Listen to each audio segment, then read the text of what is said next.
जय श्री राम दोस्तों, मैं केशवर पाल आज फिर एक नई वीडियो के साथ आपके सेवा में हाजिर हुआ हूं। दोस्तों, आज हम इस रविदास रामायण में वह कथा बताएंगे जब पहली बार गुरु रविदास और स्वामी रामानंद जी की मुलाकात होती है और दोनों के बीच क्या क्या वार्ता होती है, आपको हम इस रविदास रामायण में दिखाएंगे। ठीक है, तो चलिए वीडियो को शुरू करते हैं और देखते हैं गुरु रविदास और स्वामी रामानंद जी के बीच क्या क्या वार्ता हुई है। ठीक है दोस्तों, यह श्री रविदास रामायण है, रुपेश प्रकाशक द्वारा यह प्रकाशित है। दोस्तों, यह पृष्ठ संख्या 44 है। इसका विषय लिया गया है गुरु रामानंद का मिलना और रविदास का उनका शिष्य बनना।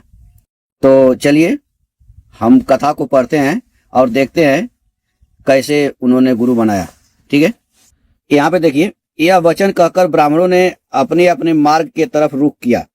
यह रविदास गुरु जो है गुरु के तलाश में घूम रहे हैं, तो उनसे कुछ मार्ग में ब्राह्मण मिल जाते हैं। उनसे पूछते हैं कि भाई हमको सदगुरु कहाँ मिलेंगे, तो उन्होंने बताया कि आगे बढ़ो।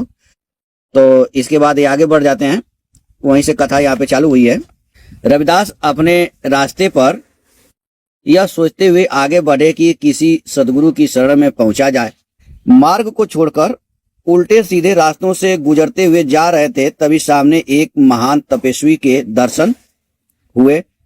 उनके मस्तिष्क पर प्रकाश की किरण विराजमान थी, हाथ में कमंडलू सुशोभित हो रहा था, गले में बैजंती माला और मृगछाला के आसन पर पद्मासन लगाए बैठे थे। उनकी शोभा कुंदन के समान दमक रही थी। प्राणायाम करके समाधि में अपने को स्थित कर लिए थे। ध्यान में उस अलख अनादि परमेश्वर पर ध्यानस्थ होकर तुरीय अवस्था में प्रवेश किए हुए लवलीन और निमग्न देखा। ठीक है, यानी गुरु के तलाश में रविदास गुरु आगे बढ़ते हैं तो क्या देखते हैं कि कोई पद्मासन लगाया हुआ है और वह भगवान के ध्यान में निमग्न है। ठीक है, भक्त रविदास मुनि रामानंद के पास पहुंचे और उनके चरणों में शीश नवाया और हाथ में जल लेकर उनके चरण धोए और उनको चरणामृत रूप में ग्रहण किया और हाथ जोड़कर उनके पास खड़े हो गए। ठीक है, रविदास मुनि रामानंद का साष्टांग प्रणाम करके खड़े हो गए। उनके हृदय में शिष्य बनने की लालसा थी। जब उनकी समाधि टूटी तो रामानंद अपने मुख से बोले, यानी रामानंद जी के पास पहुंच करके पहले तो उनका चरण धो करके चरणामृत पीते हैं और फिर साष्टांग प्रणाम करके खड़े हो जाते हैं हाथ जोड़ करके। और जब समाधि टूटती है रामानंद जी का, तो रामानंद जी क्या कहते हैं, यहाँ पे देखिए। स्वामी रामानंद ने भक्त रविदास से पूछा कि तुम कौन हो, कहाँ से आए हो, अपना सही सही परिचय दो। तुम्हारा किस नगर में घर है और तुम्हारा नाम क्या है। स्वामी रामानंद ने पूछा कि तुम्हारे माता पिता कौन है, किस घर में तुम्हारा जन्म हुआ है, तुम किस कार्य से वन में आए हो, तुम अपना सही सही भेद बताओ। स्वामी जी ने कहा कि अभी तुम्हारी उम्र बाल अवस्था की है, क्या तुम जंगल में आते समय भयभीत नहीं हुए। अगर तुमको जंगल में बाघ सर्प निगल जाए तो तुम लोग हम संतों को दोषी ठहराओगे। आए मेरे प्यारे, तुम विलंब मत करो, तुम जल्दी ही अपने नगर के लिए प्रस्थान करो। यानी दोस्तों, यहाँ पे जब उनकी आंख खुलती है तो रविदास जी से पूछते हैं कि तुम कौन हो। आगे कहते हैं कि यहाँ जंगल में भालू सिंह की दहाड़ सुनकर हृदय दहल जाता है। अगर तुमको कुछ हो गया तो हम लोगों को हत्या लगेगी, तुमको कोई नार खा जाएगा तो बड़ी मुश्किल हो जाएगी। ठीक है, यानी वहां पे डरवा रहे हैं कि इसमें जंगल में भालू सिंह रहते हैं, वो तुमको खा जाएंगे, तुम जिधर से आए हो उधर तुरंत चले जाओ। यह सुनकर भक्त रविदास बोले, प्रभु मैंने आपकी चरणों में शीश नवाया है और प्रार्थना की है। काशीपुर के पास मंडूर नाम का एक पुरवा है, उसी में शूद्र वर्ण में हमारी परवरिश हुई है। ये अपना परिचय दे रहे हैं। मेरे पिता भक्त राहु हैं और मेरी माता कर्मा है, जिन्होंने मुझे जन्म दिया। मैं तो निपट गवार मूर्ख कुटिल हूं, मेरा नाम रविदास है। अब वहां पे पूरा परिचय बता देते हैं। मैं आपके पास शिष्य बनने की कामना से आया हूं, मुझको अपना शिष्य बना लीजिए। इस भव सागर में मोह माया की धारा बह रही है, उस माया रूपी से धारा से गुरु ही पार लगा सकता है। यानी यहाँ पे रविदास जी स्वामी रामानंद जी से विनती करते हैं कि मुझे अपना शिष्य बना लीजिए और मुझे इस भवसागर से पार कर दीजिए। आगे कहते हैं, हे प्रभु, मैं आपके चरणों की सेवा करते हुए शिष्य के धर्म का निर्वाह करूंगा, आपकी शरण में रहूंगा। आप अपने इस दास की शिष्य बनने की कामना को पूरा कीजिए। आप चाहे तो क्षण भर में माया के भ्रम का नाश कर सकते हैं। यह निष्कृष्ट शरीर कुछ भी सेवा करने के योग्य नहीं है। ज्ञान भजन से हम अनजान हैं। करोड़ों दोषों से ग्रसित मैं किस प्रकार से मुक्त हूँ, भगवान श्री हरि का भजन कैसे करूं, इससे मैं अनजान हूं। ठीक है, यानी यहाँ पे करेंगे मैं भगवान की कैसे भजन करूं, इससे मैं अनजान हूं, मुझे चेला बना लीजिए। आप मेरे स्वामी हैं और मैं आपका भक्त हूं। आप ज्ञान दाता हैं और मैं एक अज्ञानी शिष्य हूं। मैं गुरु बिना वैसे ही तड़प रहा हूं जैसे पानी बिना मछली तड़पती है। ऐसा सुनते ही स्वामी रामानंद बोले, अय बालक, तेरी बुद्धि क्यों मारी गई है? हम साधु वन में रहने वाले हैं, तुम इसको समझते क्यों नहीं? तुम अपने घर जाओ। अब आगे क्या होता है कि हम महात्मा गण धन नहीं कमाते हैं, तुमको हम शिष्य कैसे बनाएं? तुम यहीं से अपने घर चले जाओ, हम संतों को परेशान मत करो।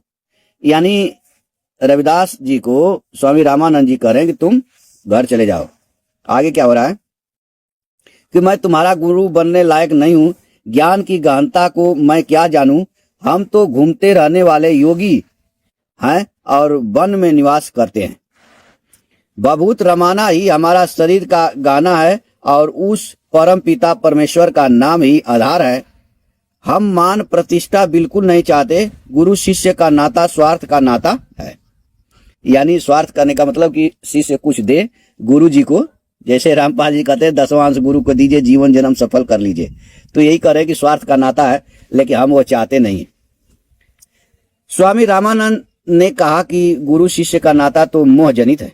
इस मोह बंधन में फंसकर अपने जन्म को खोना है। स्वार्थ और माया में लिपट कर वह मूर्ख हरि का ध्यान करना भूल जाता है। स्वामी रामानंद ने कहा, अय नादान बालक, यहाँ से भाग जाओ, और फिर ऐसा कहा तो तेरे प्राण भस्म कर दूंगा। यानी यहाँ पे स्वामी जी डरवा रहे हैं कि किसी तरह से रविदास जी यहाँ से चले जाए। परीक्षा, लगता है कि परीक्षा ले रहे हैं दोस्तों। स्वामी जी की इतनी बात सुनकर रविदास हाथ जोड़कर प्रार्थना करने लगे, ऐ प्रभु, मेरी विनती सुन लीजिए। समता बिना कोई संत नहीं हो सकता। यह पूरा संसार विषमतावाद में डूबा हुआ है। यह जीव नाना प्रकार के विकारों से ग्रसित हो गया है। छोटा और बड़ा गुरु और चेला की परंपरा सदा से चली आ रही है। छोटा बिना गुरु का, गुरु बिना छोटे का, इन्हें कोई भी भेद अलग नहीं कर सकता। आप सदगुरु हैं और एक छोटा दास हूं। मुझे आपसे ज्ञान पाकर भजन करने की आशा है। रविदास ने कहा कि आप पारस पत्थर के समान हैं और मैं कुटिल लोहे के धातु समान हूं। मैं एक बालक हूं और आप मेरे माता पिता हैं। आप अमृत हैं तो मैं अज्ञान रूपी विष के समान हूं। आप विद्वान तो मैं मूर्ख और नादान हूं। यहाँ पे बहुत सारी बातें कर रहे हैं दोस्तों गुरु की प्रशंसा में। अब यहाँ पे देखिए, जब रविदास गुरु बहुत प्रशंसा करते हैं स्वामी जी की, और स्वामी जी जब कुछ नहीं सुनते हैं, तब क्या होता है कि श्री रविदास जी और गुरु रामानंद जी के बीच जो यह संवाद चल रहा था, उसके पश्चात रविदास बड़े दुखी हुए और रोने लगे। शरीर कंपायमान हो गया, मन अधीर हो गया, धैर्य बांधे नहीं बढ़ता। उनको अपनी देह की सुध बुध कुछ भी नहीं रही। वह बेहोश होकर गिर गए। उनकी बेहोशी देखकर वे जोगीराज घबरा गए, आसन छोड़कर उसके पास आए। यानी यहाँ पे कथा यह चल रही है दोस्तों कि जब रविदास जी देखते हैं कि अब हमको यह शिष्य नहीं बनाएंगे, तो वह दुखित हो जाते हैं और गिर करके मूर्छित हो जाते हैं। तब रामानंद जी अपना आसन छोड़ करके उनके पास आते हैं। तो होता क्या है, शील दया गुरु के हृदय में छा गई। उसे गोद में भर लिया और हृदय से लगा लिया। शिष्य, तुम चित अपना उदास मत करो, तुम्हारा मन चाह कार्य अविनाशी प्रभु सफलतापूर्वक पूरा करेंगे। अब स्वामी रामानंद जी रविदास जी को गोद में उठा लेते हैं, उसके सिर पर हाथ फेरा और उसका मुख को चूम लिया। रो मती हे प्राण प्यारे, ईश्वर ही सबके काम बनाता है, वो ही पापों का दमन करने वाला है, वो ही कष्टों को मिटाने वाला है। हे शिष्य, तुम देर मत करो, तुम शीघ्रता से कमंडल में जल भर लाओ। इस प्रकार गुरु के रस भरे भाव भीने वचन ने कमंडल हाथ में उठा लिया। यानी यहाँ पे स्वामी जी रविदास जी को गोद में ले लेते हैं और कहते हैं कि तुम रो मत, अभी शीघ्र उठो और कमंडल लेकर जाओ और जल भरकर ले आओ। कमंडल लेकर समीप में समुद्र के तट पर पहुंचे, जल में कमंडल डुबोया और निर्मल जल शीघ्रता से भर लाए। गुरु के चरण मस्तक पर अभिषेक किया।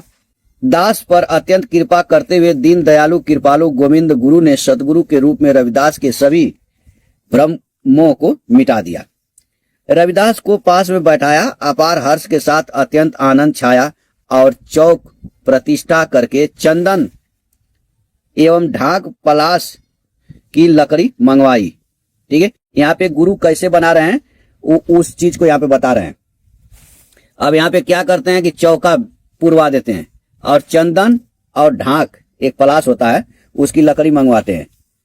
घी, हवन सामग्री, पूजा सामग्री इकट्ठी की।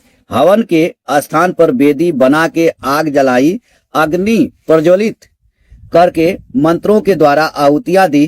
प्रणव मंत्र से गायत्री मंत्र का जप कर उससे ताप भय नष्ट कर सभी पापों का क्षय कर डाला।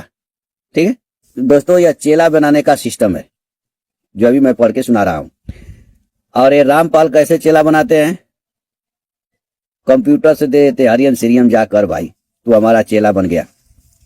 हाथ में जल लेकर धरती पर छिड़का, गुरु मंत्र पढ़कर जाप सुनाया। वेद की रीति से सारी विधि पूरी की, अटल अखंड अचल विधि से पूरा किया। वेदों के समान कोई धर्म इस जगत में नहीं है। जो वेद का त्याग करते हैं उनको मोक्ष नहीं मिलता।